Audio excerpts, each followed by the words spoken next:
Hello everyone to a new EvoLife video. If you are new here, EvoLife is a simulation pet project 10 years in the making, available as Steam Early Access. The inspiration was David Attenborough's first life, which I recommend dearly if you have not watched it yet. The setting is the deep-sea hydrothermal vents, jagged deep-sea rocks, with gas bubbles spawning as an energy source. My goal with this simulation is to achieve multicellularity, to be able to observe the emergence of multicellular species. It should not be forced, though. There are a lot of simulations with multicellular creatures, but in those single-celled life is not viable.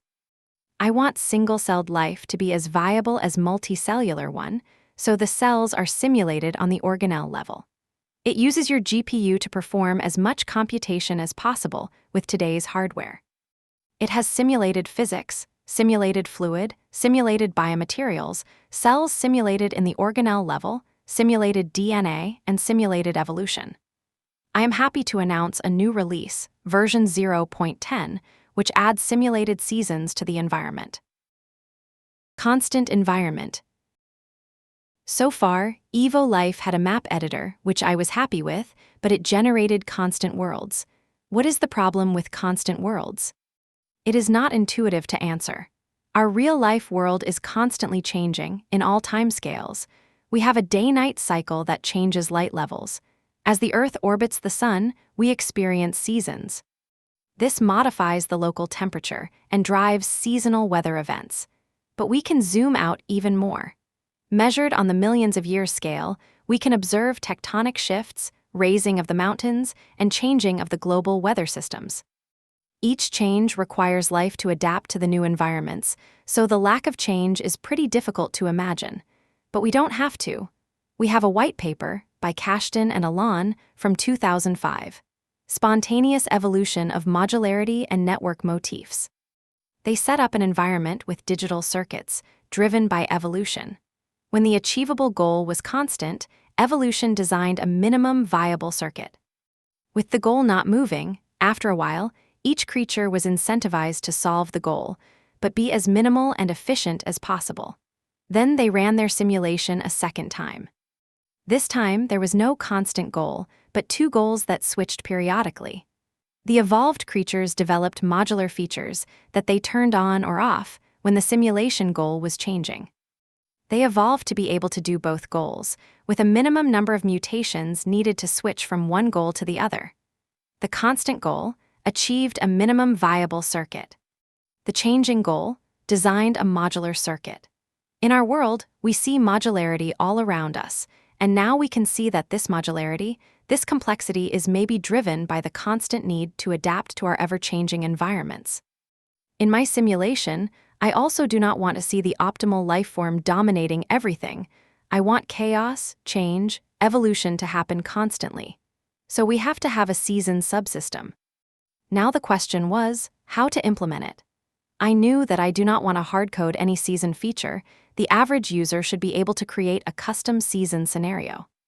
My goal with the simulation is full customizability, so I started to think about how I can provide as much user choice as possible. I came to the realization that only an embedded programming language provides as much flexibility as I need. If I embed a programming language, the users can come up with as unique ideas as possible. They can code it, and it will work, without me needing to add support for all individual ideas. Luau Implementation. My first thought was Luau. It is a Lua fork by the Roblox team, which focuses on sandboxing, safety, and performance. Perfect fit, but when I tried it out, it lacked the speed I was looking for. So I thought I'd port Torch, the predecessor of PyTorch, which was written for Lua, to Luau. I managed to get it running, even ported a noise generation library, a JSON encoder-decoder library, and I also wrote an GUI binding generator for it. But even with these additions, it did not feel great. The noise library and Torch provided vector extension support and parallel, optimized execution on the CPU, but the real bottleneck was the CPU-GPU sync overhead. Without this addition, the simulation can run continuously on the GPU. The CPU feeds the commands, all data is in GPU memory, the GPU can work as fast as it can. But with this Luau setup, the GPU has to finish all work, notify the CPU, have to transfer data, execute Luau code on the CPU, then transfer data back to the GPU to continue running there. This adds a lot of overhead, and I want maximum performance in all cases. So I worked months of free time to get the libraries ported to Luau, all for just not using this solution at all. If you are interested, you can check out the ported libraries on my GitHub. High-level language. So if not Luau, then what? I need a custom, self-made language. The task looked huge. I looked into AntlerNG and TreeSitter. These tools provide a parser for custom languages. However, I looked it up, and with parsing I am not done. I need to convert the parse tree to an intermediate representation, optimize that intermediate representation, then do register allocation. It really looked like a bigger bite than what I can chew, so I dropped this idea too. Low-level language. Then I thought, why do I want to start with a high-level language? I can start with a low-level bytecode. That way, I only have to write the VM code that executes the bytecode and an assembler for it, and I can consider this done on the MVP level. So I started to think about what features I need for this season bytecode, called user script. I need it to execute on the GPU, so no pointers, no stack, no function calling, every function inlined, very limited input and output. This reduces complexity a lot. I decided on 16 registers and a handful of functions that the GPU can execute natively. The speed of the executed bytecode will be nowhere near native GPU code, but I can skip the whole CPU-GPU sync problem, so in the end it will be faster than the Luau solution. Later, if I want to spend the time, I can still use a parser tool to generate assembly for this bytecode from a higher-level language, so it looked like the best solution. Is this solution perfect? Very far from it. It is a minimum viable product where you have to manually track register usage, but at least it exists and is viable, which is much better than the Luau non-solution. To further reduce the average runtime of the bytecode, the environment setting user script does not run every frame, but with an user-settable period, the call period. If this is set to 100, the bytecode will be executed on every 100th simulation step, dividing the average runtime by 100. I thought a lot on how to solve the halting problem. Windows drivers are notorious for resetting the whole GPU if an OpenGL or Vulkan function takes too long. The user script must provide a max steps value. The script must reach a halt instruction in this amount of steps to be considered well formatted. The bytecode executor simply stops after this amount of opcodes were executed, outsourcing the halting problem to the user to provide an upper limit. So what can this low-level user script do? It can read inputs, namely the simulation age, the call period, and the call count. Simulation age is the age of the simulation when the script is called. Call period is the settable period, where the user script is not executed every frame. Call count is simulation age divided by the call period. This gives us the number of calls that have already happened. With these inputs, the user is free to chain together functions that are available. The 16 available registers are typed. They can be either Boolean, integer, unsigned integer, or float. Most functions take input registers and produce output in an output register.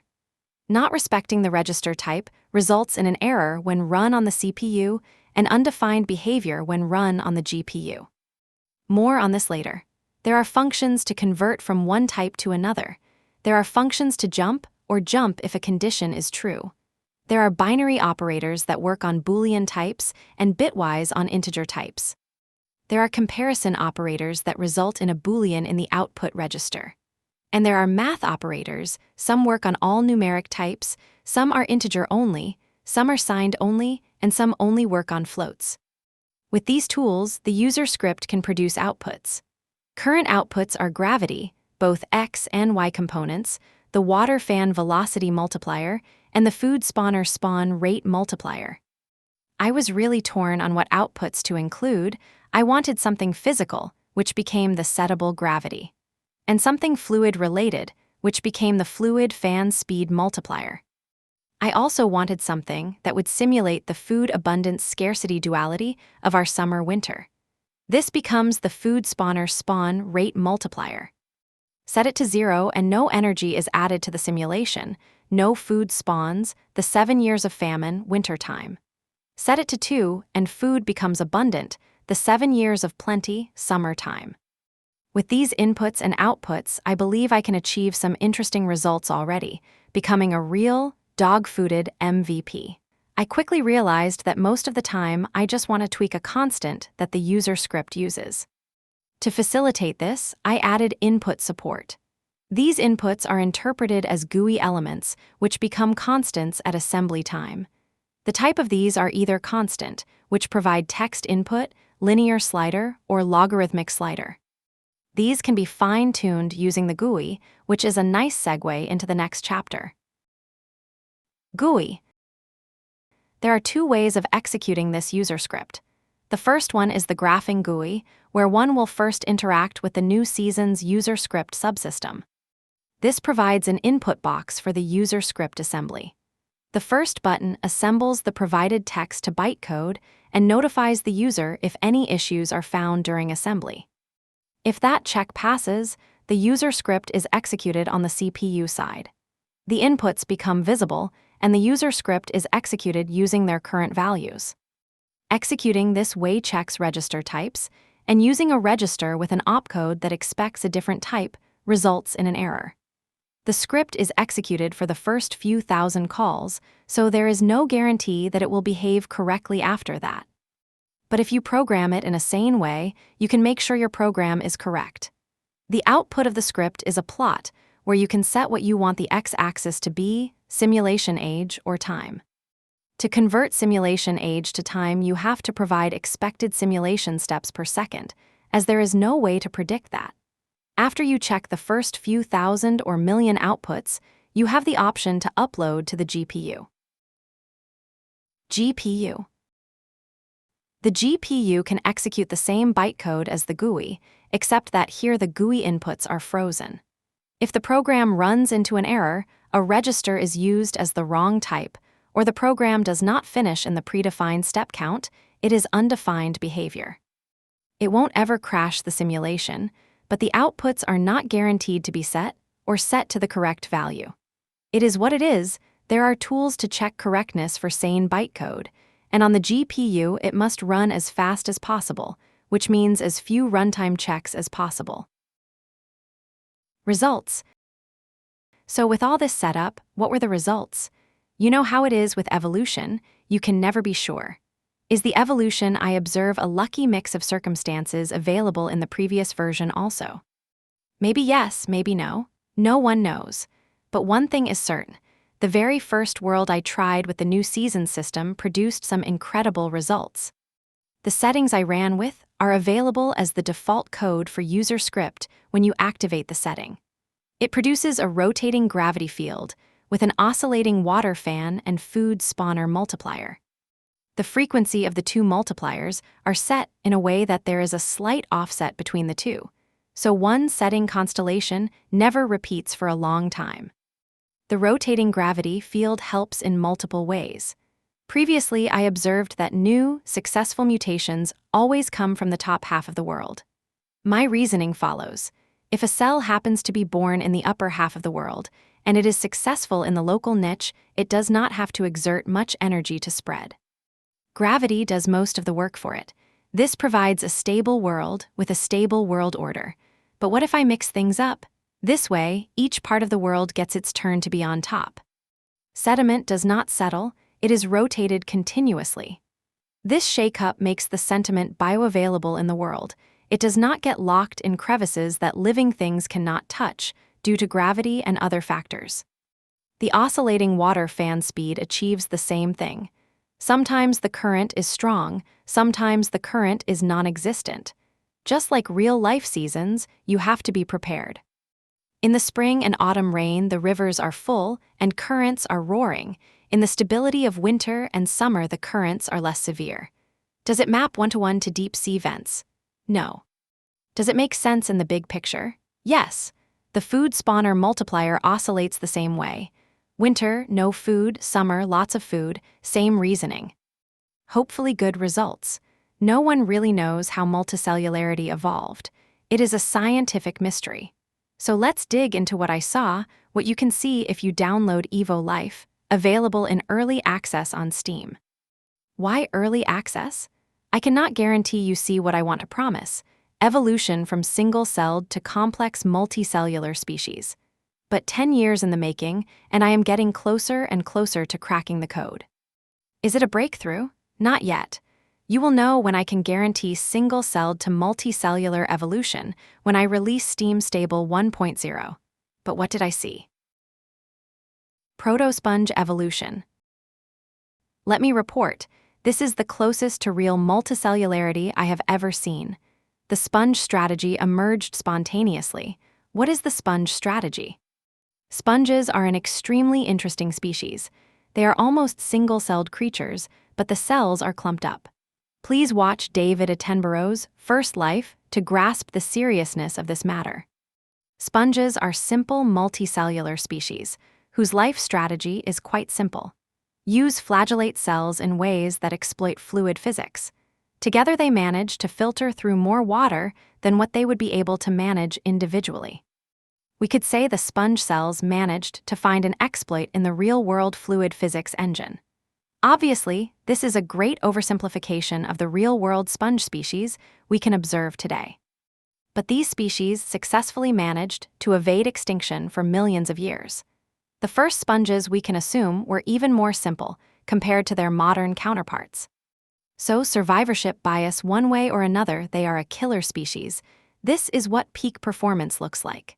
And I am more than happy to report that I managed to recreate the first part of this amazing sponge evolution in the digital world. What does this look like? The cells connect together. They use their flagellate to drive fluid flow. The sum of the cells drive fluid flow stronger than what they are capable of individually. The strategy managed to take over the whole simulated world. 100% of cells were connected and pushed water around using flagellums. 100% of cells were all in for this strategy. The flagellums added together did something that no individual cell could do. They managed to influence water currents. This is the sponge primitive. Individualistic cells clinging together to influence water physics in a way that drives food into the cell complex. This is what multicellular life is all about. Exploit the underlying physics engine so you win more than the disconnected cells around you. Trial and error. But I hear you say, but this happened to evolve one time, take over the world, then disappeared. For this, I say, any successful evolutionary adaptation needs a lot of trials. One thing to be advantageous, another is the species to stick long-term. I saw things evolve 10 times until they were combined with another mutation, the right set of tools that made it unavoidable for the new species to take over the world long-term. This is a real simulation experience mirroring the real world. This is the breakthrough. This is the kernel of a great revolution. It managed to emerge once. Conquer the world, when extinct, only one time. But still, it is the greatest breakthrough I have ever seen. Why am I so hyped? I have never seen proto-sponges before. I have run evolution experiments in much greater quantities than EvoLife releases would make you believe. I can play with the code between releases. I try out a lot of things, as I can just modify the code and add whatever feature I come up with. But this is a user-settable piece of code config that immediately showed me great results. This is the best. You can experiment with interesting combinations, and evolution can take place. This is what the project is all about: experimentation, exploration, evolution asking questions, and the harsh reality answering with strict yes and no. Every cell confirming the strategy works, cling together, and affect physics. Is it the only way to get world dominance? No, but this is just the way I want it. I want it to be an open-ended question. I want de-evolution just as big of a factor as evolution. I think this is the way. Emerging chaos, regulated by evolution, amplified by the ever-changing requirements of the world. Check out the Steam page if you are interested, and don't forget to subscribe here on YouTube.